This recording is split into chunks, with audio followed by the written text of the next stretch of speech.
Hi, and welcome back to Story Corner. The last time we were with Pippi, she had a run-in with some policemen.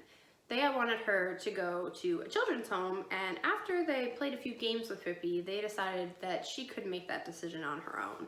We also heard that Pippi hadn't been going to school, but this next chapter is called Pippi Goes to School, so let's see what happens next.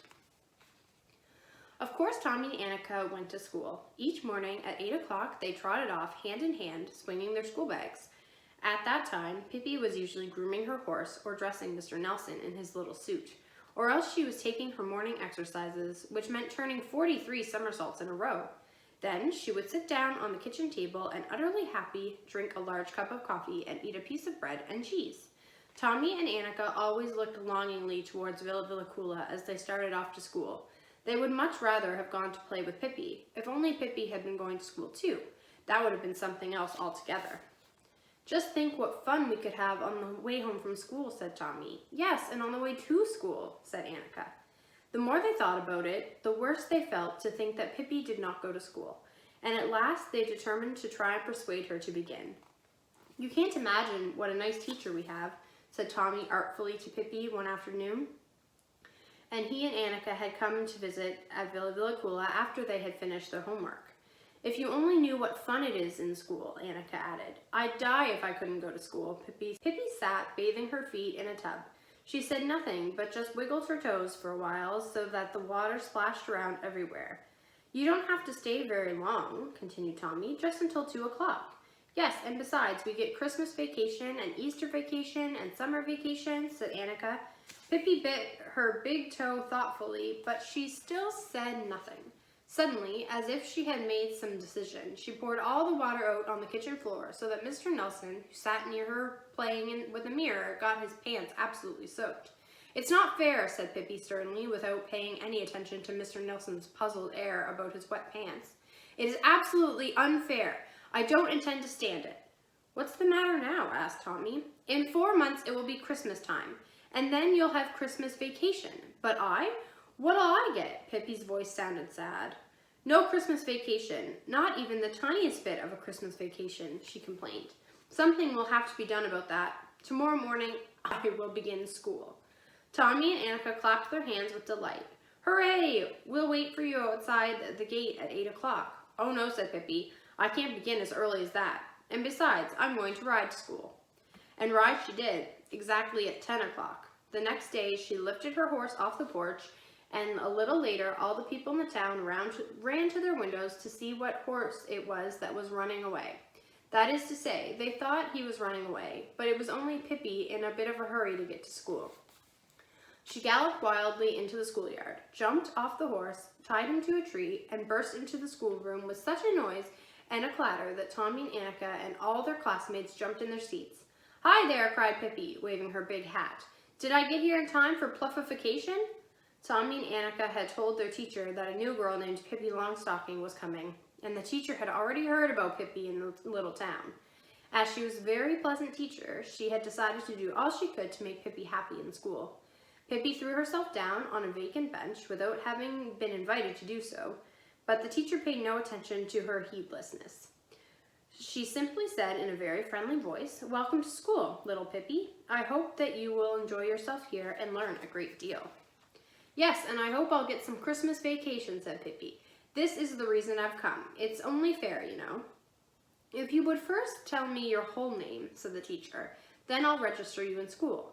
My name is Pippolita Windowshade Macrament Ephraim, daughter Longstocking, daughter of Captain Ephraim Longstocking, formerly the Terror of the Sea, now a cannibal king.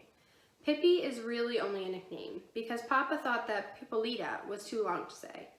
Indeed, said the teacher. Well then, we shall call you Pippi too.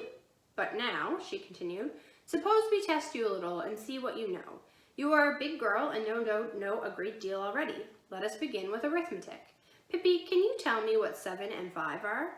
Pippi, astonished and dismayed, looked at her and said, Well, if you don't know that yourself, you needn't think I'm going to tell you.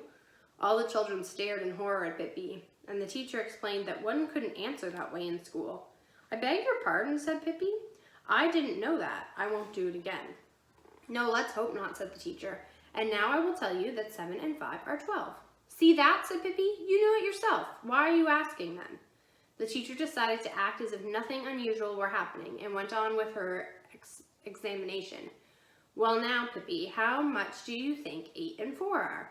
Oh, about 67, hazarded Pippi. Of course not, said the teacher. 8 and 4 are 12. Well now, really, my dear little woman, said Pippi, that is carrying things too far. You just said that 7 and 5 are 12. There should be some rhyme and reason to things, even in school. Furthermore, if you are so childishly interested in that foolishness, why don't you sit down in a corner by yourself and do arithmetic and leave us alone so we can play tag? The teacher decided there was no point in trying to teach Pippi any more arithmetic. She began to ask the other children the arithmetic questions. Can Tommy answer this one, she asked. If Lisa has 7 apples and Axel has 9 apples, how many apples do they have together? Yes, you tell, Tommy, Pippi interrupted, and tell me too. If Lisa gets a stomach ache and Axel gets more of a stomach ache, whose fault is it? And where did they get hold of the apples in the first place? The teacher tried to pretend that she hadn't heard and turned to Annika. Now, Annika, here's an example for you. Gustav was with his schoolmates on a picnic. He had a quarter when he started out and 7 cents when he got home. How much did he spend? Yes, indeed, said Pippi, and I also want to know why he's so extravagant, and if it was pop he bought, and if he washed his ears properly before he left home. The teacher decided to give up arithmetic altogether. She thought maybe Pippi would prefer to learn to read.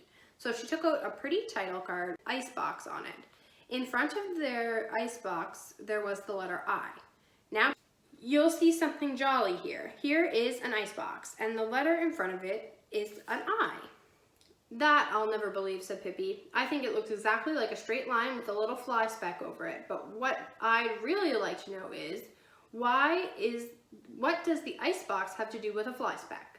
The teacher took out another card with a picture of a snake on it and told Pippi that the letter was an S.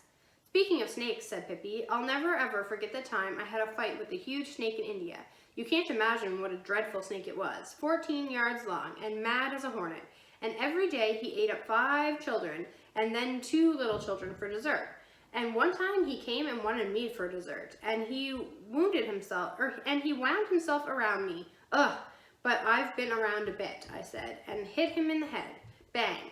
And then he hissed, and then I hit him again, and bingo, he was dead. And indeed, so that is the letter S. Most remarkable. Pippi had to stop to get her breath, and the teacher, who had now begun to think that Pippi was an unruly and troublesome child, decided that the class should have drawing time for a while. Surely Pippi could sit still and be quiet and draw. So she took out paper and pencils and passed them out to the children. Now you may draw whatever you wish, she said, and sat down at her desk to begin to correct homework. In a little while she looked up to see how the drawing was going. All the children sat looking at Pippi, who lay on the floor, drawing to her heart's content. But Pippi, said the teacher impatiently, why in the world aren't you drawing on your paper? I filled that a long time ago. There isn't enough room for my whole horse on that little snippet of paper, said Pippi. Just now I'm working on his front legs, but when I get to his tail, I guess I'll have to go out into the hall. The teacher thought hard for a while. Suppose instead we all sing a little song, she suggested. All the children stood up by their seats except Pippi. She stayed where she was on the floor. You go ahead and sing, she said. I'll rest myself for a while. Too much learning breaks even the healthiest. But now the teacher's patience had come to an end. There's Pippi's drawing on the floor of the classroom.